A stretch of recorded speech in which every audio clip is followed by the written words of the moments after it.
Okay, welcome back from break, everyone. We are, as promised, ready to launch into the world of contingency management. And to lead us in this conversation this afternoon, the fabulous Sara Parent, to whom I will turn it over. Take it away. Thank you so much, Susan. And I hope you all are enjoying this day filled with lots of rich conversations. And hopefully this next one will feel just like that. I am going to get us started. This is, of course, contingency management in non-treatment settings. We'll discuss challenges, successes, pro tips, and those have been developed by these wonderful panelists that I will introduce in just a moment. From being out there in the real world, installing this positively oriented behavioral intervention in a couple of really unique settings. So to introduce our panel, we have Liz Fraser. She's an MSW and works at Blue Mountain Heart to Heart. If you're not familiar with this organization, it's an amazing, innovative, one-stop shop for a range of harm reduction, health promoting, and recovery supporting services located in Walla Walla, Washington. Liz helped add contingency management to their array of services back in 2022 and has had several years of delivering this intervention. Yay, Walla Walla. We also are joined by Kevin Alvarado, who is a lead peer support specialist in Plymouth Housing, which is a group of several permanent supportive housing buildings in Seattle that has incorporated or begun incorporating behavioral health services. Kevin is a key part of the team that delivers the contingency management to residents who opt into this program. Kate Palmer is also joining us. She is from the same Washington State University Training and Technical Assistance team that I also work with. And she has been a key part to helping Plymouth adopt this contingency management program and can really speak to that experience of helping do such innovative work of placing a contingency management program in an area where people live.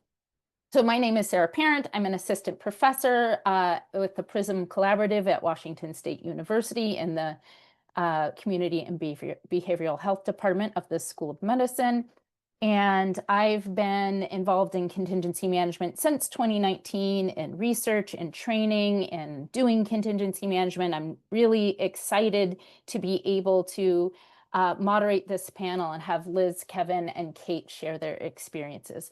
Before we dive into that, though, we are going to just kind of all get on the same page about contingency management. So if you could advance the screen, please. We'll start with a poll. So what is your experience with CM? And hopefully, yep, this poll will launch. And you have a few multiple choice questions. So I don't know much. I'm familiar with CM, but haven't used it. I have some experience using CM, or I have a lot of experience using CM. So let's see kind of what this audience, where we all are with our prior experience with contingency management. I think after a few more seconds of letting people respond, I think we will see the results on the screen. Is that how it's going to work? Yes, excellent.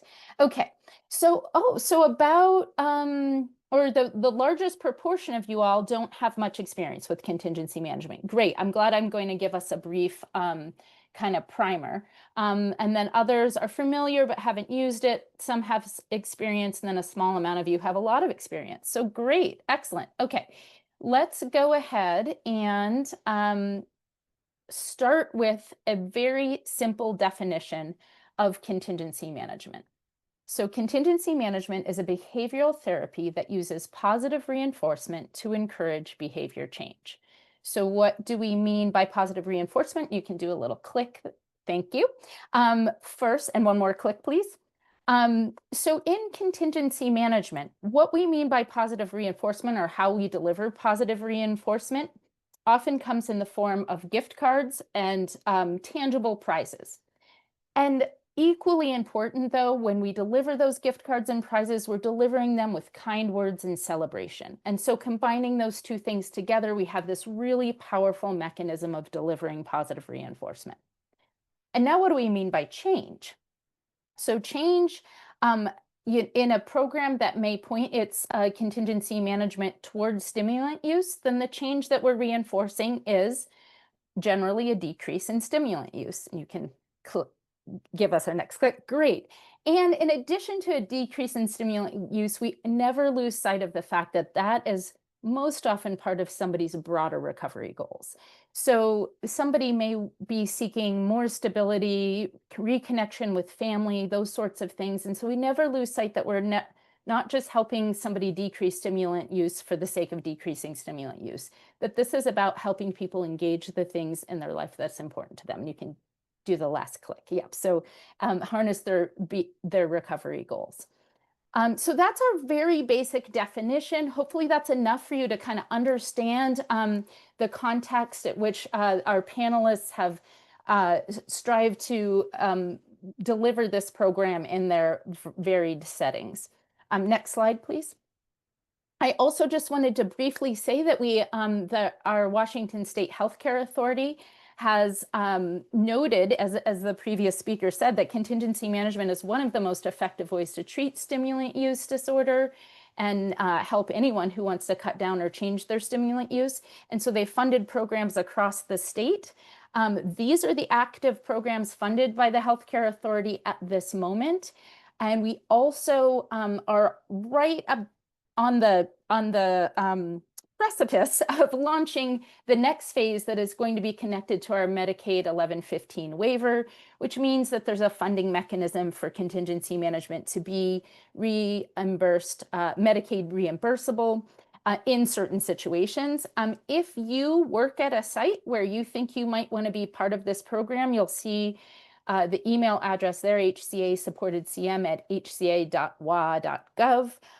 Go ahead and reach out to them and you'll get to learn a little bit more about that. Okay, next slide. Excellent. So before we get to our panelists, I thought it would help out to be able to see their two programs side by side so that they can just focus on telling you a lot about how they were able to deliver this protocol and what it feels like to do it and all those sorts of more interesting things. But I just wanted you to be able to see the protocol side by side. So you'll see that they're quite similar. They were developed by completely different people. And so this just really speaks to the fact that there are some real consistent themes in what it means to do an evidence-based version of contingency management. So you can see that they both use specific and measurable focus of behavior, and that's specifically those stimulant negative urine drug tests. That they both use a desirable magnitude of incentives. So if you look at those two programs, since they're different durations, they're both operating at right around $40 per week. That is of gift cards that's available to people who participate in the program. They're both doing twice weekly visits for either 12 weeks or in the case of Blue Mountain, 8 weeks, but they have the opportunity to repeat those 8 weeks. And deliver those the reinforcement right after the collection of the urine drug test. And those are all those evidence-based principles of contingency management kind of evident in each of their protocols. So now that you get a sense of what they're doing, let's go ahead and take down our slides and unmute our panel and start to hear from them about what it was like to do contingency management in their very unique settings. So I'm going to start them each off with this prompt. I'd love to hear from them describing their unique settings. They work in such places to do such amazing work. And then their role in delivering contingency management and what they learned about using contingency management in their setting. And we'll go ahead and start with Liz. Okay. Do you want to do each question? Will you each do a question or? Yeah, you can do all three of those if you want. And yeah, that would be great. Thanks. Okay. So like Sarah said earlier, the heart to heart, what we've grown a lot since we started, but how we currently exist, is a Suboxone program with case management co-located with our SSP. So it's there are various ways people can get into the program very frequently. Excuse me, it started with people coming in from the SSP. It has grown to be majority word of mouth because it's a small community and everyone knows each other, and they know that, or they feel confident telling their friends that we're a place that they'll feel be safe if they come to us. So rural area, kind of isolated, insulated town. It's not tiny. We have, I think, like 40 to 50,000 people in the town, but the nearest anything else is an hour away, and that anything else is not that fancy. So we are definitely isolated where we are. So there's not a lot of places to go. So we're proud to be one of them. So like I said, many people came in through the SSP, kind of would mention, you know, I'm picking up supplies, but I'm really done. So the person who's running the SSP will say, that's syringe service program for people who don't know. They'll say, you know, we do have this program. Do you want to come back and talk to our case manager? And they'll kind of explain. So everyone who works here and understands how to really kind of deftly explain how the program works. And then they come to me, or now to the other case manager, since I'm no longer doing the program, but and we have a contract that really delineates all the details of how it works. And we go through that, make sure they understand, and kind of really have a conversation about what it looks like. What does the program look like? And what are the pros and cons? You know, we are not going to kick you out if you come in with a positive.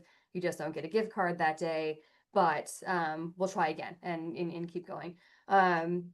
I can kind of go through how the contract looks if that's interesting to anybody. Basically, it is twice a week UAs for 8 weeks. It's an average of $40 a week. That's not how we do it. We start at $10 and then it's 12, 12, 14, 14, 16, 16. So it increases as we go. If someone comes in with a positive or doesn't show up, they don't get a gift card that day. And the next time they come in, they go back down to 10. And then the next time when they're negative, the next time they're negative, they go back to where they were supposed to be. But because I kind of piloted the program in our area, I might have made my own rule where I said, if you call us or contact us in some way and say, I can't come, whatever the reason, I don't care. I don't need an excuse. You can just tell me I'm not going to be there. It's an excused absence. So you still don't get a gift card, but you're not dropped down to 10. You stay where you are and I tell them, one of the things that we're talking about here is change of behavior, not just stopping the use, but changing all the other bullshit that we all do when we are in this state, right? And so trying to really promote that behavioral change of accountability and honesty and not just like ducking from your responsibility, right? So, and that's really, people really get that. And, you know, we have people who don't have phones who will walk in and say, I'm going to be positive, I got to go, but we're going to, you know, I'll be back on Thursday. And it works. It's been really working really well. So yeah, so that's the contract. They get a total of $288. Like I said, you can do it twice. So it's technically whatever 288 times 2 is. But because I think on the chart it said the annual cap is $600 because that's the tax. We don't have to pay, you know, do any paperwork around that. So we will let people go up to $600 and kind of keep track of how much they've earned so far. And they understand that they can do it 2 in a row, or they can come back later on. They're done with their first 8 weeks. They're feeling really good about it. They feel like they have some new habits and such. They might kind of bank the opportunity so that later down the road in the same calendar year, if they are either actually really struggling with cravings or whatever, or have had a recurrence of use, they can come back and do their next session months later. If that's better for them. And I let them decide that on their last day. They don't have to know in advance. So, my role, I was the case manager. So I did this case management for anyone who's on Suboxone, and then took on the contingency management role. And then I moved on to a different program. And so we've hired another case manager, and she has taken it on, and she is a rock star. So, and I think she's watching this right now. So, I feel like when I first got trained in this, I don't know that I had doubts or suspicions, but I definitely we're so used to the scientific side of things, and there is science behind this, but the medical side of things. And so the idea that you could change behavior with incentives, and of course there's the stigmatized opinion of like, well, you can't pay them to not use, that's ridiculous, but like you get a dopamine rush from the reward. We're still rewarding them just like the drugs reward them. Maybe not, doesn't feel quite as nice, but like it's we're replacing that in a positive way. And then again with the behavior changes, and it's been really cool to see. And after all these years of doing it, I can kind of, someone walks in, I'm gonna be like, this person's not ready, and then the other person, like, this person's ready. Like it depends on where they're at in their desire to change. Fully informs whether this is going to work, and then of course all the other outside stuff and outside stressors and pressures and things have an impact. But we've just been really, I feel like, successful with this. And no, I don't know, we have people kind of, I have our summer intern did the program, and he's in grad school now, and he wants to come back and work with us for his intern, and he's going to do the contingency management. Like, he's going to be the one doing e-waste, and it just, it's valuable. Excellent. Thank you so much, Liz. I feel like that was not only such a great insight into your experience doing CM, but it was a bit of just a masterclass in contingency management. And thank you so much for doing that, because we found out that there are many people in our audience who aren't that familiar with this intervention. And so hopefully they feel like they're a bit more familiar with it now. So I really appreciate that. And I'm going to move us on to hearing similar answers or similar questions, sorry, to Kevin and his experience at Plymouth Housing. So Kevin, do you want me to repeat the questions, or do you feel kind of ready to go? Oh, no, I have the questions. I got it. All right, excellent. Hello, everyone. I'm Kevin. I'm the lead support specialist at Plymouth Housing. So here at Plymouth Housing, we are doing contingency management a little bit different. We're inserting it into permanent supportive housing. It has many challenges, but a lot of successes. So it's a little bit different from what I'm hearing from other agencies that do contingency management at clinical treatment centers. For on our end, we're more on the hunt, so to say. So we're trying to find individuals that are in the action stage of recovery mainly, or maintenance phase. We found, or I've seen a lot of residents that I work with use contingency management as a accountability tool. Whether it's them trying to lessen their use or total abstinence. It's a great tool for a lot of them to kind of put themselves in check to see, something kind of make it of a game. How long can it go without using, each week? And we do the same as Liz. It's twice a week. We do it for 12 weeks. That's the difference.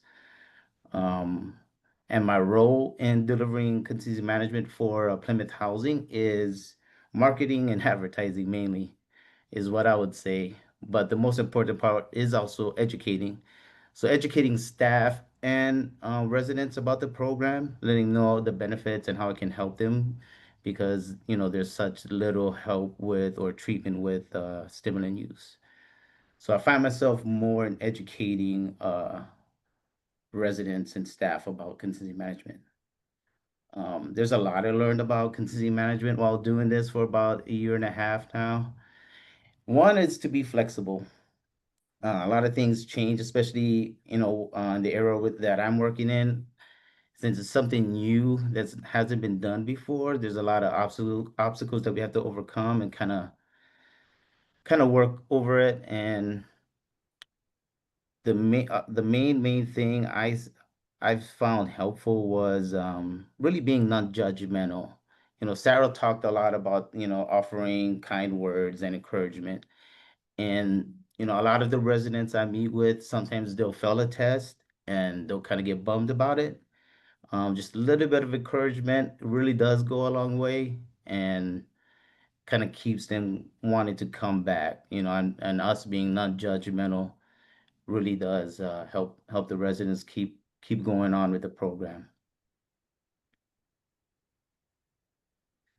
Excellent, Kevin. And sorry, there's some great questions in the chat that I think we will float live in just a little bit after we hear from Kate.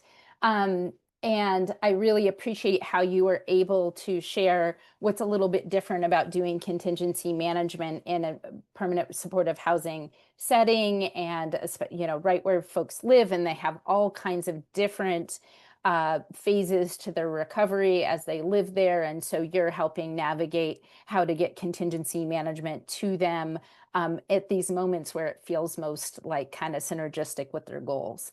All right, Kate, if you could go next and give us your unique insight as somebody who helped launch a program in such a unique setting.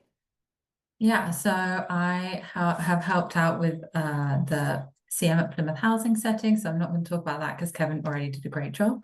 But I'm kind of on the sidelines supporting them, and also we're trying to evaluate how the project's going as well. And some things that I've learned a lot. Our previous work, of course, was in treatment settings or in research. So we had some expectations moving into non-treatment setting that, or this housing environment that we would be reducing barriers to care. We were going to be, a lot of the time in contingency management, sometimes, I think there's also touched on this, people sometimes don't have the time to travel to the clinic. They may not be able to get a bus pass or get a lift or find transportation.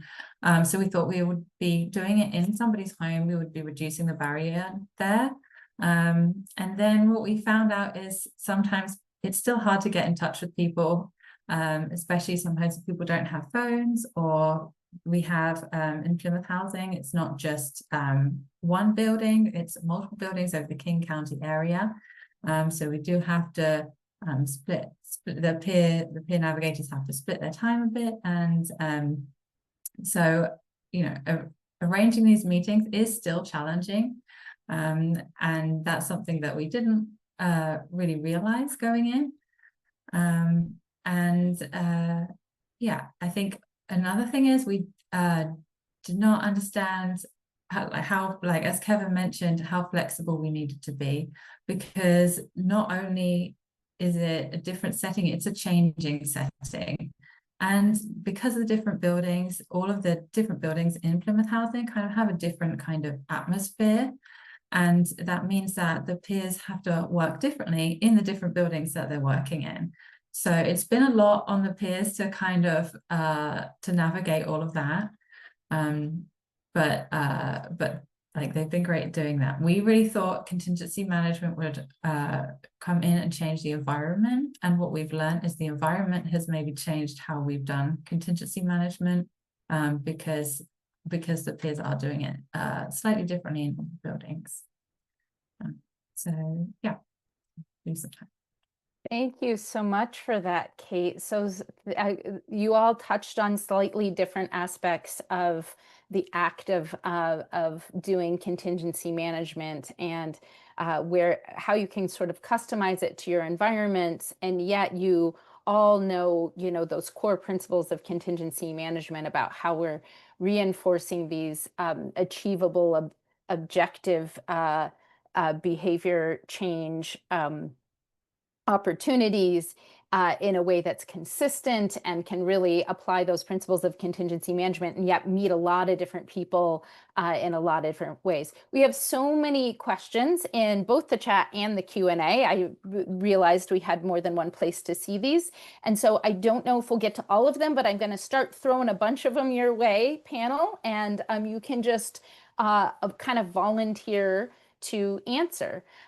So one question that we got was, did you ever notice or get a negative reaction or negative behaviors from clients that don't get a gift card that day? So maybe they came in and they tested positive for stimulants. And then how did you manage those behaviors and continue to have that positive relationship moving forward? I think this is a really key skill in contingency management. And so I'm going to guess that Liz and Kevin, and spoiler alert, Kate's done a lot of CM herself too in the context of research. And so Kate, you can speak to this as well from your experience, but does anybody want to volunteer to go first? Yeah, Liz, I thank can, you. I can Oh, go Kevin, first. yeah, go for it. Yeah, I've received a lot of negative reactions because they do look forward to the incentive, and when they don't get it, especially when they stop use and they believe they're going to pass, that's where a lot of the negative reactions come. But that's another piece of my role in doing this. We do offer a counseling type of session where we could talk about the recovery goals. We kind of circle them back to their recovery goals and refocus them back to, where they was reducing their use or total abstinence.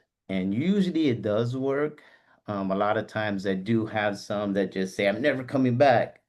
And then I see them next week, and they, the, it does take a lot of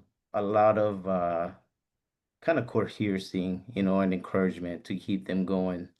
So that does help a lot on my end. Thank you for sharing your experience, Kevin. Yeah, go ahead, Liz. I think one of the things that I try really hard to do, and I've taught our case manager, is really setting expectations and explaining. We do these point in time P cups. They're not lab tested.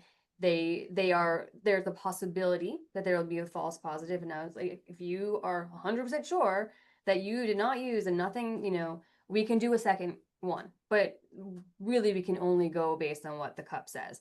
And then we talk about this is when they sign the contract. This is from the very beginning. There are medications that can pop positive. There are foods that can pop positive, and kind of going through that. So it's being really aware.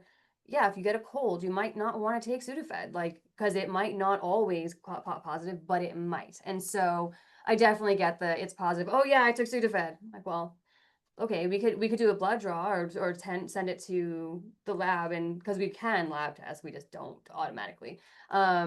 And sometimes they'll be like, yes, let's do that, and we do it, and they really didn't use, and so then we hold the gift card until we get the results, but then we give them the gift card once it comes back that there was no stimulant use. We also make sure that we know if they're on Adderall, so that it will come up positive for AMP but not meth. And be sure to let them know it will never come up for meth if you're on Adderall, so we will know there too. But being aware, seeing the prescription and kind of just having that information, and really but then the biggest thing is really saying, if you come positive, you just don't get a card. You still have access to all of our services. You still come back the next week. This is not a do or die, you're in or out situation. And really, really trying to really hammer that down, that it is okay, and there is a lifetime of shame over behavior and use, and we are not going to contribute to that. So this is hard. This is really, really hard. It takes upwards of 7 to 10 times to change any habit for any of us, right? So we're not going to expect someone just to stop because they're getting $10 gift card, right? So we really want to make sure that they understand you're just not going to get a card, and then you'll get another chance the next week. So what can we do? So you didn't use for 4 days, and then you did. What did you do in those 4 days to not use? What was helpful? What didn't work? And I really kind of talk about that behavior change. And it's not just this transactional, come in, pee, get a card, go. There's actual work involved, and there's conversation, and we certainly have had people who get mad. And then they come back. So yeah, Liz, thank you so much. I just want to underline 2 things that you said. One is that you discussed this right at the beginning in that patient agreement or CM agreement or whatever we call this initial conversation. And that's, sets the expectations and lets people know, okay, we know that tests aren't always accurate, but together we're agreeing that we're just going to, that this program is set up to respond to the result of that urine test. So you're kind of, even if they forget that, you can circle back and say, remember that agreement. Yeah. So that really helps. And then the other thing, you talked about how but you keep people forward thinking. And Kevin, you touched on this as well, thinking about, okay, you know, you're not getting this gift card today, you have another opportunity in 3 days. That's one of those key CM skills that you both talked about. And either one of you, do you want to respond to, like, are people surprised that, you know, they're so used to something bad happening when they have a positive test? Do you ever find somebody is surprised that that's your attitude when there's a positive test, that it's like might be completely different than what they expected? Yes, I've had a lot of individuals get very surprised that we're very non-judgmental, right? You know, it's just like, okay, well, you know, we can try again next time type of deal. And that they really take that to heart. You know, they know that this is something that, you know, they can come back to without being judged or have any type of shame, you know. And so it really helps them continue on. Yeah, same. And you know, a lot of our participants, not all, but a lot are also in our Suboxone program, or getting primary care from us now. And so they kind of already know how it works here, and the SSP. Like they understand that we're not judgmental. So I wouldn't say I've had a lot of people surprised, but I definitely have people who have just come in for contingency, not having really been exposed to our program, who have that negative and then don't come back. But we reach out if they have a phone. We know we'll call back and say, hey, you haven't seen you in about a week. Are you interested in coming back? And like, people, they don't realize that someone cares. And so even that text of like, and we may not see them, we'll see them 6 months later and then they come back, you know. But yeah, I just little anecdote. I went out to check something right before this panel started, and someone had come in for her UA, and she's been struggling a little bit. And I went to fill my water bottle, and she was leaving the door, and she's going woo, because she hadn't been negative in the past couple of weeks, and she was going to her car to whoever was driving her, and it was cool to see. Like, that wasn't to me. Wasn't, you know, she was genuinely so excited that she was back on the track. So. Yeah, people love to see that urine test kind of reflect back their own People take story and their pictures. own experience. People Yeah, take take send to their pictures. boyfriend, like, it's- So yeah. proud. Love that. Yes. And so, you know, you all are speaking to, sometimes you use the phrase of flipping the script on urine testing, because to some people that all those frequent urine tests might initially sound like, oh, I'm not sure I want to adopt this program. It sounds like a lot of urine testing, and many people's experience with the urine testing isn't positive. And so we really need to work hard against the stigma and against people's, you know, really honor that their prior experience may be that urine testing is not such a pleasant Absolutely. interaction, and you all have flipped that script. Kate, did you want to add anything to this conversation around what it's like to have disappointed folks, or anything related to that experience? I think they've got it. That was great. I know they knocked it out of the park, didn't they? Excellent. Okay, so moving on, let's see, we have a number of, people are really, in the audience, are really excited to want to figure out how to do contingency management in a lot of unique settings. We have one of the Q&A questions. Oh, sorry, I am toggling back and forth between the Q&A and the chat, and now I've forgotten how to get from one to the other. So one of the questions in the Q&A was about potentially implementing CM in a crisis stabilization setting where clients work with case managers and peers to meet goals for up to 2 weeks, ideally, is this example, and then discharged to a longer-term shelter. So they're wondering, do we think that this could be effective in that setting? And so I know, Kevin, you can speak to just the fact of being a peer delivering contingency management, even though it's a different setting. So you might want to add that to the conversation. And also, so if either of any of our panelists have experience with crisis stabilization settings? No, not Liz.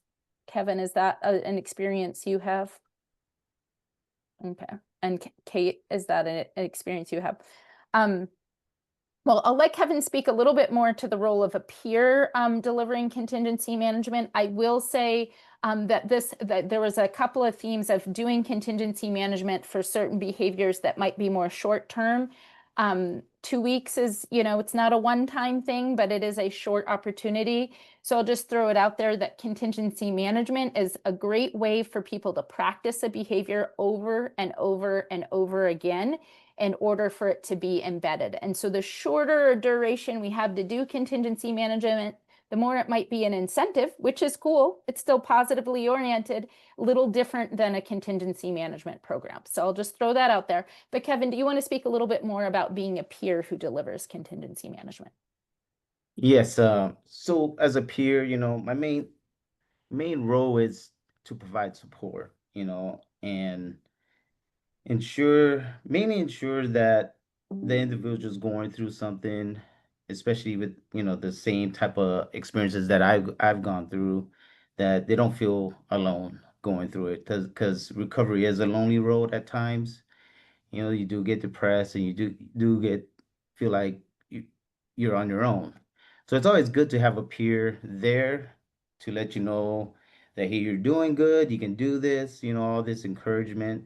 And a lot of times I find myself working with individuals through the stages of recovery, especially here at Plymouth, because in the background, I'm trying to help them get to a point where they can find recovery, find their recovery goals and attain them. And continuous management did help a lot and did provide a way for some of the stimulant users to get some help. So as a peer, it's a lot of counseling, a lot of talking, a lot of letting them know they're not alone, encouraging them. So it's a long road. It takes a while because you plant a seed. When you're talking to a lot of them, you're just trying to get them to think about recovery most of the time, and basically give them, different options and services that are out there.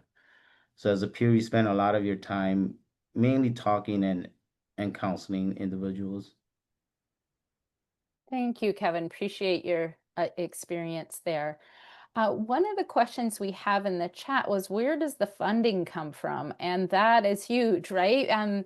Even though, there's research that shows that contingency management is cost effective, and yet that still doesn't manufacture the money to be able to purchase these gift cards and give them to folks.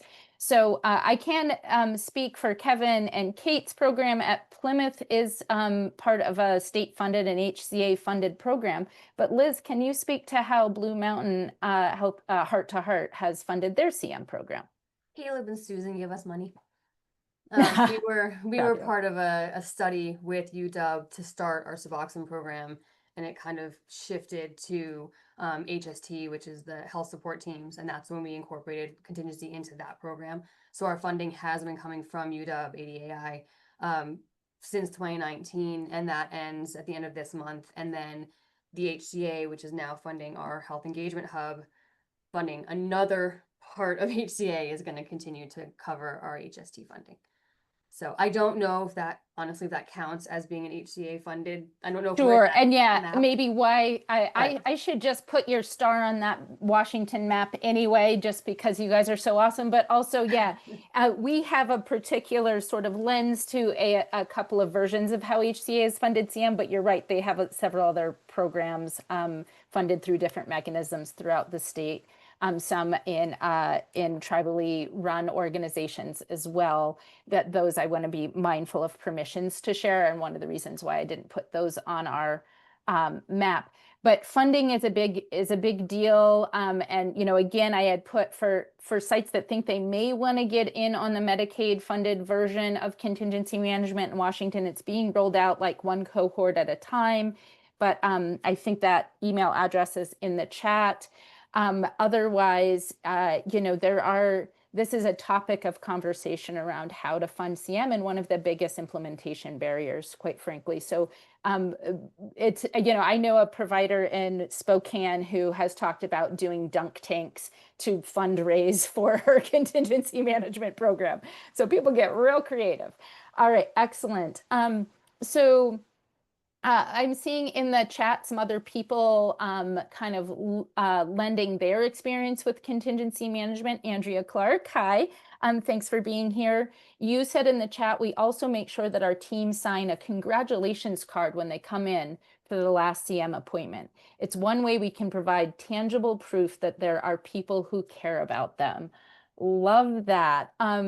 Anything that you want to add about how you end a contingency management sort of episode or experience with people, whether it's the 8 weeks or the 12-week program? What does that feel like to sort of graduate someone? We started somewhat recently. Our case manager came up with the idea and found and printed just like graduation or completion certificates, and she has lovely handwriting, which I don't, which is probably why I never did it. And so she does the whole thing and gives it to them at the end. And, you know, I think some are like, find that really kind of helpful to have like that concrete thing in their hand. The other thing is that because the way our program works, people who are doing contingency management also have access to our case manager for case management for all the other needs that they have. And that doesn't necessarily end at the end of the 8 weeks. Like they can still access that. So we don't graduate them in the sense that they're done with our program. They're just done with this 8 weeks specific thing. But they can still come back and get help with filling out applications for housing or getting referrals for energy assistance or getting a phone or whatever it is that they need. That doesn't end. So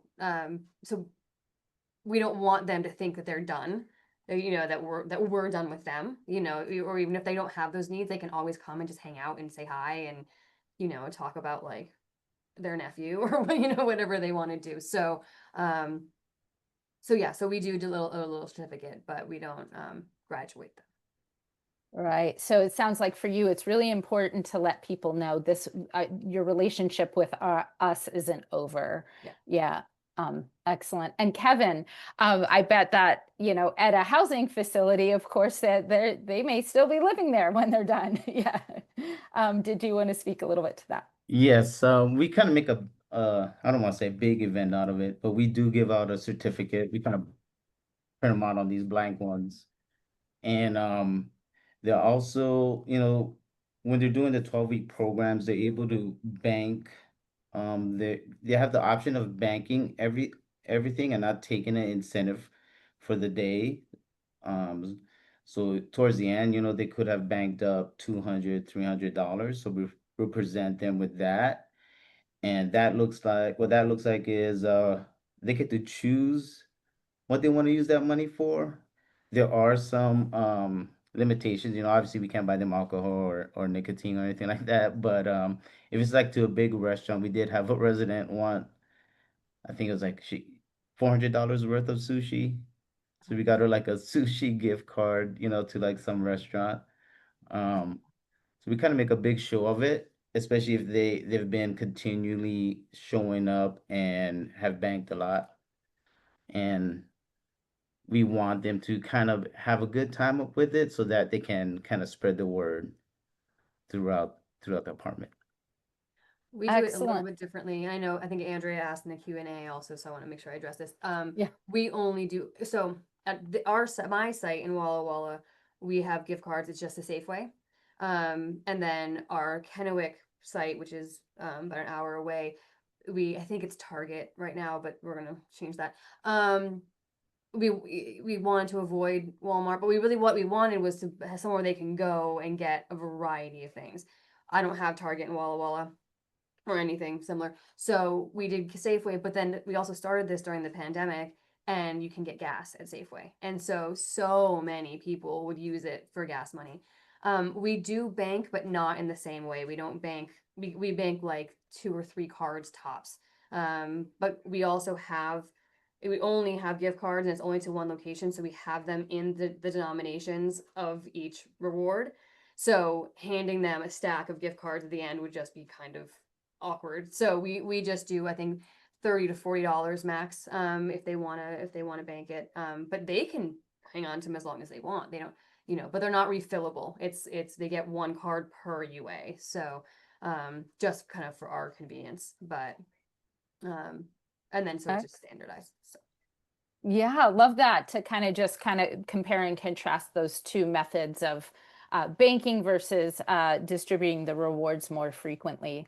This is kind of a question specifically for Kevin.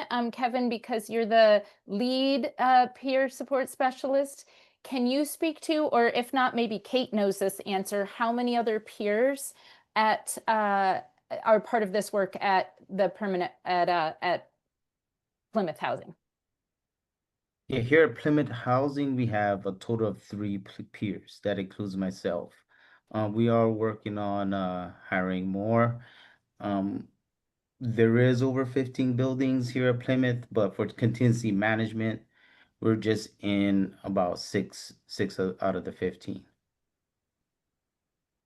Excellent. And Kevin, is that just a staffing thing, or do you feel like some of the buildings are less appropriate settings for contingency management? Oh no, they want it. I think it's more of a hiring thing. We're in the middle of changing things, so we're getting more peers. It's because this was something that was never done, and it was kind of a pilot program, so we kind of started off small, and now that there's some success, we're kind of expanding out. So as we expand out, we're hiring more peers. Excellent. So they're hiring everyone. No. So this is a really important question that came in through the chat. If somebody tests positive on their UA panel, do you report that to probation? I was going to address that question if you didn't, so thank you. Yeah. No, no, no, no, no. We don't report to anybody. So I definitely have relationships with parole people and CPS and whatever, but only in this if there's an ROI, and only if I explicitly talk to the client about it. But we don't submit results anywhere, because like I said, they're point in time P cups. They're not lab tested, they're not confirmed. They are just for right this moment for this project. So we will get, I'll call them requests from CPS asking for their, chart notes and all this stuff. And our results are in the chart note. We don't have like a separate place to put them. So I'm not going to send chart notes to, no, it's not happening. But what I will do is I will call that CPS person or that probation officer, if I have permission from the client, and talk about their progress, and talk, I'll write a letter of support saying they're involved in this program. They've had, consistently had negatives that show that they're on target, whatever. But we don't send actual results. And there's only a few people a few times that's come up, but, and CPS says, oh no, but it's the law, you have to give it. No, I don't, and I'm not going to. So I'm happy to have this conversation with you and talk about what's going on for the client and what they're doing and where they're going, where they're at with things, but you're not getting their UAs. Not happening. Love that, Liz. Kevin, do you want to answer the same question for your program? No, yeah, it's the same as Liz. Yeah, we don't report. Yeah. Yeah. Well, oftentimes one of my colleagues likes to use the phrase, these are 2 different streams of urine. If they have some sort of obligations to do urine testing with probation or any other setting, they can do those tests. Yep. They can send them to labs. Those results will have different meaning in that setting. It is, many of us find really important to make sure that contingency management is focused on positive reinforcement and is a safe space so that people aren't reluctant to engage it for fear of negative repercussions. So I love that both of your programs have been able to set that up so that these tests can just be focused on a therapeutic interaction. It looks like, I think we're supposed to wrap up at 2:10, if I am not mistaken. So I'm going to throw one more question your way. This is, let's see, one that's specific to the permanent supportive housing setting. And it is curious, the question is, I'm curious about tension in supportive housing settings where folks who don't use any substances, being or sober, being upset that they aren't eligible for this program that has rewards attached to it. This could also apply to Liz's setting in terms of like, are there people who are not eligible for it, and then do they feel like that's unfair? I want to be in a reward setting. So I'll start with Kevin, since it was about the permanent supportive housing, and we might have a few seconds to hear Liz's response as well. Yeah, this will be a quick answer. I have not ran into that yet.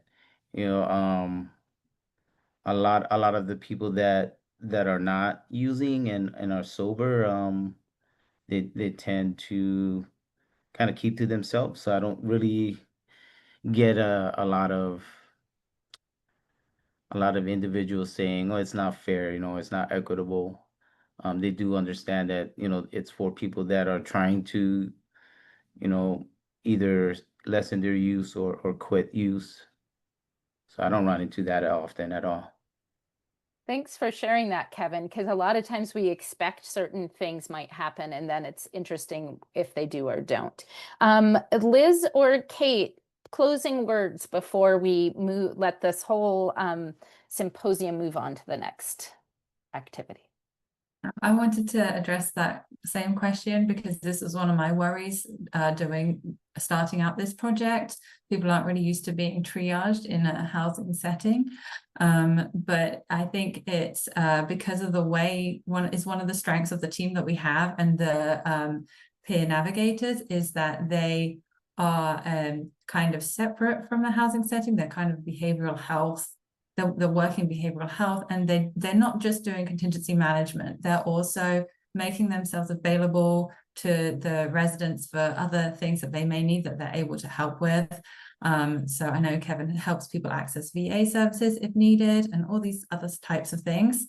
And so I think that's really something that they've naturally done and that's why that hasn't really been an issue, just because we've got such a great team there. And also that is relevant to one of the other questions that Emily wrote, worried about, you know, staffing shortages and stuff. This is a team that is specifically doing contingency management and behavioral health stuff. So that really has helped prevent some of those barriers. Wonderful. Thank you, Kate. I'm glad you could share that perspective again of you shared that worry going into the project and then got there and saw how it played out. Liz, any, couple seconds of a wrap up, and then yes, I'm going to share a resource slide with the team in just one moment. I think I said so many words today. I don't think I have any more. You all have been Thank you. Such valuable CM champions. I really appreciate the work that you do every day. Somebody said, thank you so much for, I'm going to quote Teresa, thank you for this comment. Fantastic session. Appreciate all your expertise and your big-hearted support of people who are trying to decrease their meth use. You really came across as caring deeply about the work you do and the folks that you serve. And I really appreciate your time today on this panel.